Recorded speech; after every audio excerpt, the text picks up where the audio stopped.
Hi, I'm Victoria Hoff. I am the Senior Manager of Editorial Strategy at Ritual on the brand marketing team, and I am so excited to be here this morning with Erica Chidi to talk about preconception. Erica is a great friend to the brand and the founder and CEO of Loom, and also a doula and a women's health expert extraordinaire. So excited to be with you this morning to talk everything pre-pregnancy, which I think is such a great topic, not just for people who are, really in the process of thinking about trying for a baby, but also people like me who may not have kids on the very near term agenda, but that body literacy and knowledge is just so important to have regardless for when it is time. Yeah, absolutely. I'm so glad to be here. Thank you for having me. Of course. So I feel like to kick things off, there's just this notion of, the quote unquote right time to start a family. And I would love to get your take on that, what that actually looks like, if there is, quote unquote right time or, that's more in flux and how people can kind of decide that. Well, I think so. When it comes to figuring out when it's the right time to start a family, it's such a subjective decision. For some people, it's a financial or career marker that means, okay, I feel like I could sustain a family now and I'm going to make that choice. Or I'm in a relationship that makes sense for me to be able to start a family. Or if you're, a mother or parent by choice and it's not relationship dependent, again, such different experiences kind of motivating whether or not it's the right time. What I really typically will say to people is to really trust your instincts and understand that there isn't actually going to be a perfect time. So, even if we look at the time we're in right now during this pandemic, for some, it's a very clear decision that this is not a good time because of all of the unknowns and the potential risks and stressors. But for some people, even within all of these unknowns, they are at home more, they have more of a routine. Maybe they actually have saved or have the means to be like, well, if I'm going to be able to have this much time at home, maybe this is a great time to do this because there's no other time in my life where I would be able to just work from home and be with my baby. So I really think it's about really minding your intuition and feeling into what feels right for you and really making that evaluation within yourself and within your situation, as opposed to comparing and despairing and trying to see, okay, maybe if my life looked more like this person's life or that person's life, or if I was in the same position my parents were when they did it. Mm-hmm. All of that typically doesn't really get you to the core reason and the core timing. So I would just say trust your intuition. Again, not a perfect answer. It's such a kind of you know, uh, opaque question. But again, I think that the most direct answer is listening to your intuition, and on a more tactical level, maybe just making a pros and cons list, especially in the climate we're in right now. Sometimes the idea, the ideas that are coming through, the feelings that are coming through around conceiving could be supported by actually writing things down in order to kind of gain some clarity. Right. And I love that, you talked about this incredibly crazy backdrop that we're currently against. I guess I'm like just curious, when you're making this huge decision, and I think that like a lot of future moms and would-be moms are maybe concerned about, access to doctor's appointments. My sister's pregnant and like so many of her different appointments have been virtual right now. And she's, powering through and getting through it. But is that something worth considering? And do you think there are still workarounds in place even in this unprecedented time right now? Yeah, so I think right now, if you're currently thinking about getting pregnant or very early in the process, it's important to understand that there are going to be some pretty pretty wide sweeping changes to how prenatal care is operating depending on what state you live in. And so it's definitely a good idea to anticipate more virtual visits, probably less ultrasounds, things like that. And what I will say to that point is, for many, many, many years prior to a lot of this technology, there was a lot of watching and waiting during pregnancy and not a lot of high contact, high clinical contact. unless there was a major risk. So I think it's really key to remember that your body is built to do this. We've lived through other pandemics. And so I think if you are going to be having more virtual appointments, I think really understanding how to talk to your care provider, and to really be able to give them the broad strokes and the fine lines of what's going on in your experience is going to be really important.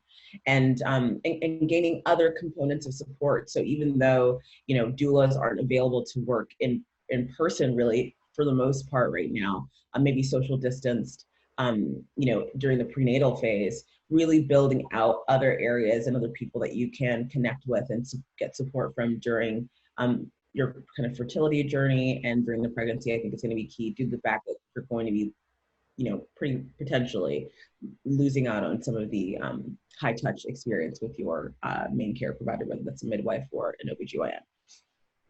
Cool. And on the kind of the same thread as, feeling ready, I guess, in a bodily sense, what about any anxieties over being a good parent or the right kind of parent? And how do we kind of rise to the occasion, I guess, around that? So in terms of the idea of the perfect parent, or rising to the occasion, I think, the backdrop that we're in right now, of the pandemic is really exploding a lot of those narratives. And the idea of what parenting really looks like is being dismantled and like reorganized. So I think perfection is really kind of out the door, and it's just this idea of like, how do you survive as a parent?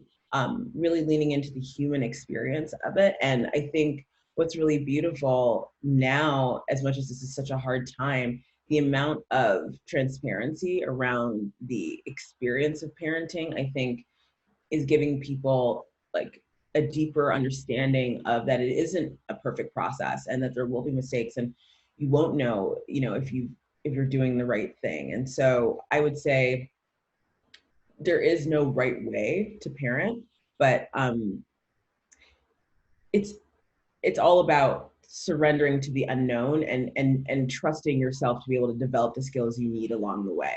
And I think that's really what people need to hear more of, and that if there's something that you don't know, it's okay. You can reach out to other people for support.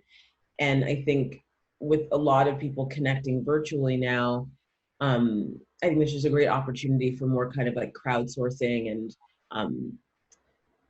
just like a deeper sense of empathy and understanding of the process of being a parent, and less of this I have got to now like rise to this kind of parental perfection. It's more like it's a place you arrive at, and it's a path you forge. There really isn't this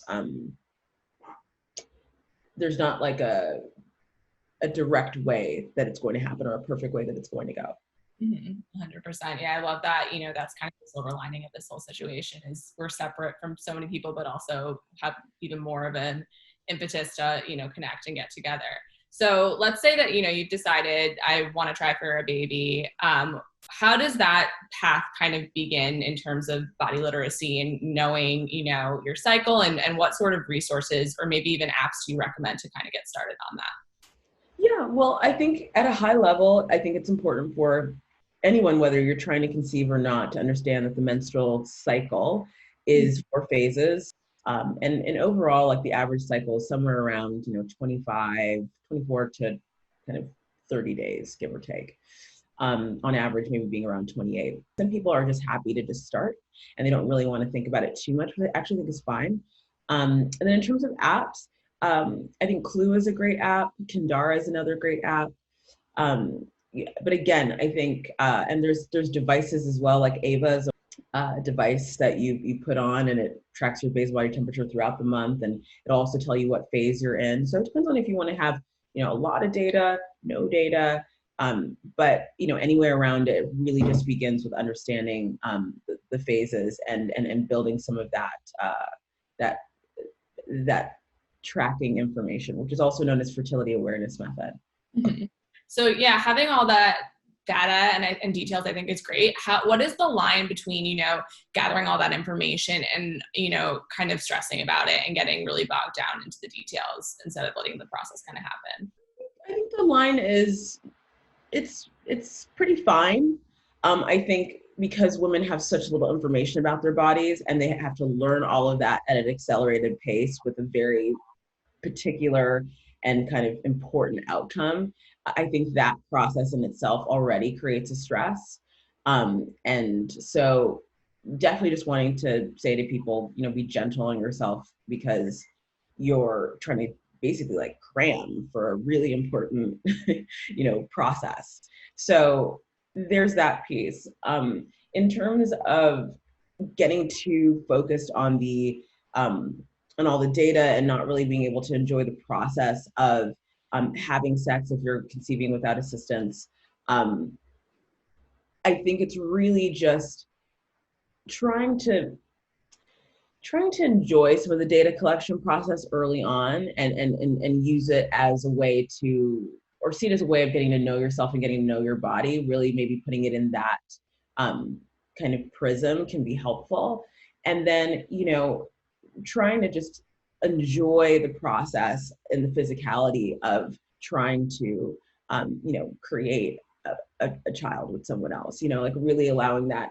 So keeping, from the data collection and the observation and literacy, thinking of it more as like a journey to get to know yourself better, kind of hanging it less on the outcome. And same thing with the intimacy piece, to get more clarity on maybe what could the next steps potentially be. Right. And, beyond knowing your cycle, and I think we talk a lot about, once you get pregnant, you're supposed to eat a certain way and prepare your body in this way. But what about before that? Are there ways, through diet or exercise or other healthy habits to kind of get yourself in a place where you feel really healthy and prepared physically for a child? I think it varies. Everyone has different opinions about this. To me, I really feel like getting into your best mental and physical shape is just going to be good for your life. And so that's really how I see it. During a pandemic, a lot of the things that we would recommend for you to do, whether it's acupuncture or other things that require more intimate settings, I think it's important to just remind people that your body, for the most part, is built to do this. So much of it is mindset. And that's really what I would kind of focus on. From a dietary perspective, really trying to, put the most nourishing things into your body that you can afford. So, whether you're, an omnivore eating, pasture raised, meats and vegetables and, and good, fibrous, grains, or if you're vegan and you've really got that dialed and figured out and you're eating a lot of, collards, kale, broccoli, things that are going to have, a higher kind of nutritional profile.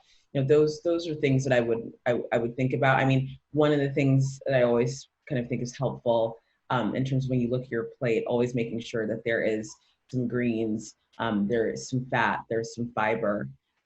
That's always a helpful way to maybe organize yourself around kind of what you're eating. But I don't really like to be too prescriptive around food because I just feel like it leans into diet culture, and I'm not really a fan of that. I'm really a fan of just like eat for pleasure, eat for comfort, and like if you feel good, so that's kind of my feeling on that. Yeah, it's kind of that like psychosomatic idea of feeling, just feeling great and supported however you see fit, with obviously, health in mind. But it's so true that, everything you said about, healthy eating guidelines, relatively speaking, it's so true that those are things that we should be aiming for, outside. So yeah. No need to overthink it. So when do you recommend starting to take a prenatal vitamin? Where does that come into play? I would say start taking a prenatal as soon as you are really considering conceiving. So many pregnancies happen, without even the preparation that's required or that we've kind of been talking about. And you really want to make sure that your body has a good amount of folate, ideally methylated folate. Right. We say thinking, trying when it's time. And I think, yeah, the 3-month rule is really kind of what we aim for. So kind of moving on, I know we kind of touched on this in the beginning, especially in this climate, but I would love to talk about, finding a support system and building that out, and maybe to start, like, what to look for example, in an OBGYN that will make you feel comfortable and supported. And is that the same as your regular OBGYN, or do you opt for someone different, and what your input is on that? Yeah, it depends on what's going to feel most comfortable for you, whether you're working with an OBGYN or you're working with a midwife. Some people have a long history with their OBGYN. Some people have been with the same one since high school. Doesn't necessarily mean that's the same person that you want to deliver your baby. Your kind of previous gynecological care was probably quite straightforward, and didn't require maybe as much communication or a bedside manner that needed to be soft or things like that. So I would say when you're thinking about who you want to deliver with, it's okay to maybe want to change providers to find someone that you connect with more. From the midwifery camp, the midwifery model of care is so holistic. Even if they are a nurse midwife, they're working in a hospital system, they are going to kind of be more interested in all the different layers of your life, because that's kind of how they build a better understanding of how you're going to do in your pregnancy, how you're going to do in your birth.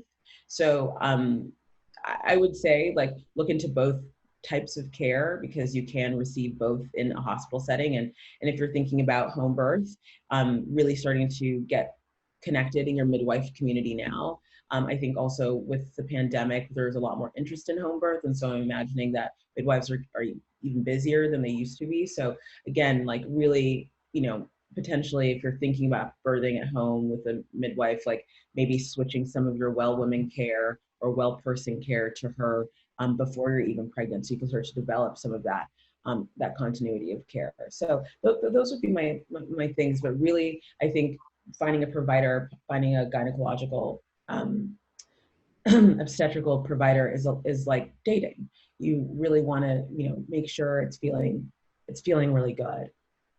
And what are some other, I love the dating analogy, it's so true. What are some other members of that team? Like, what might that look like? What might that support system look like beyond your doctor? Well, again, it depends. And I will kind of keep bringing the backdrop of the pandemic in. But I think a lot of kind of holistic care providers are starting to go back to work and are kind of in the essential workers category. But, along with your OB or your midwife, you might be working with, acupuncturist, and you might be working with maybe a chiropractor or body worker. You might have, your doula, who's helping to kind of provide you with support and, education along the way. You might be taking classes like, with us at Loom as another, kind of support system, support option. You might have a therapist who you're talking to, just helping with any psychological issues that are coming up. So, you can really have an accordion of options, or you can have more limited options. It really just depends on what you can afford, what's important to you. But I definitely think that during pregnancy, and definitely if the fertility process is challenging, that more definitely can be more in terms of support. Yeah, and kind of on that note, thinking outside your team that you might be hiring, how do you kind of find that support outside of that with, friends or new friends or your partner? How do you kind of lean into that and set the stage for that? It really just depends. I mean, some people don't really like to talk about their pregnancy until it's a little further along. I, probably would give different advice. If you're the first in your kind of community to get pregnant, it can be kind of hard and kind of isolating, because there's no one to really kind of map off of.